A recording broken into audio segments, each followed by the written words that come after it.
সৰকাৰে সামান্য মাননী বাৰোই বা মানুহৰ পেটৰ ভাতৰ কাৰণে যি টকা আপোনালোকক দিয়ে সংসাৰ নচলে।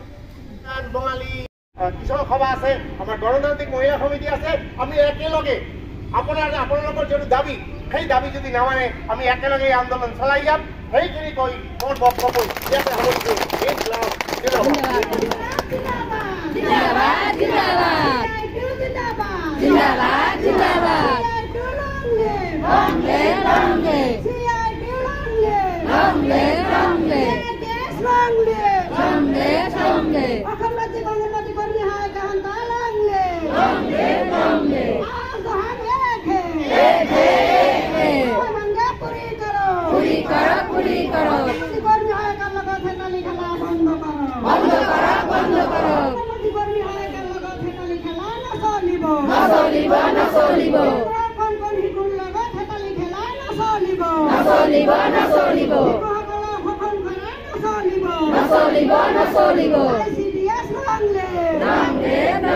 আলোচনাৰ মধ্যে কৃষক সভায় সিদ্ধান্ত লৈছে ৩ তাৰিখৰ গোটেই অসমত সেই অংগনবাদী কৰ্মীৰ অসমবাদী কৃষক সভায় আমি গুৱাহাটীত প্ৰতিশ্ৰুতি দিছে তেওঁলোকৰ সংগঠনৰ তেওঁলোকৰ দাবীৰ লগত আমি একমত আছো। তেওঁলোকৰ সেই দাবী পূৰণ হোৱাৰ ক্ষেত্ৰত অৰ্থনৈতিক দিশৰ লগতে উচিত দিশত আমি যিখিনি সহায় সহযোগিতা লাগে সেইখিনি আগবঢ়াম বুলি আশা ৰাখি আজিও আমি ইয়াৰ অংগনবাদী কৰ্মীসকলৰ যে দাবী যাতে পূৰণ হয় তেওঁলোকৰ আন্দোলনৰ সাথে আমি সম্পূৰ্ণ ছাইডেদি সহযোগিতা আগবঢ়াম বুলি আশা ৰাখি আমি আমাৰ কৃষক সমাজ পক্ষৰ পৰা যে অংগনবাদীৰ যিটো আন্দোলন এইটো এটা ন্যায্য আন্দোলন। এই আন্দোলন আজিৰ পৰা আৰম্ভ হোৱা নাই।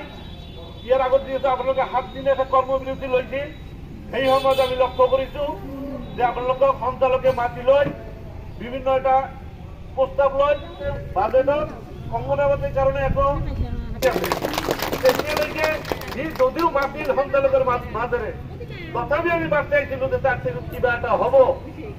কিন্তু সি যিটো কথা ক'লে এই কথা এটা সাধাৰণ মহিলাই অংগনবাদীক ক'ব পাৰে, এটা মন্ত্ৰী হিচাপে নহয়।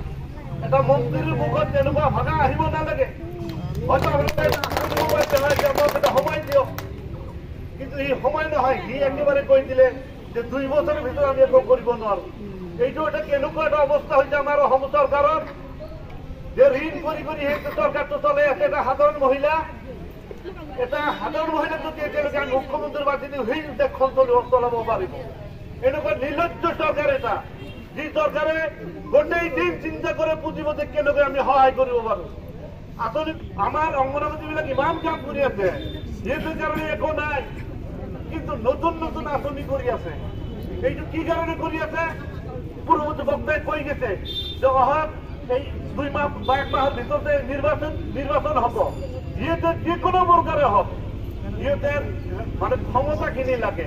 আপোনালোকে ক'ত যায় তাত যিহেতু জানে যে অংগনবাদীবিলাক মুখে যদি কয় যিহেতু শেষতে আমাকে ভোট দিব। কিন্তু এই বছৰ কিন্তু আপোনালোকে ভালদৰে মনত ৰাখিব, অংগনবাদীৰ যিটো সংগ্ৰাম, এই সংগ্ৰাম অকল অংগনবাদী কৰা নাই।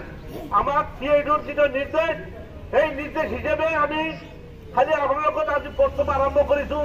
অহা দিনত এই আন্দোলন আৰু সংগ্ৰাম হ'ব। এই আন্দোলনত খালি এইখিনিতে নাথাকে, আৰু আমাৰ সংগঠনবিলাক আছে।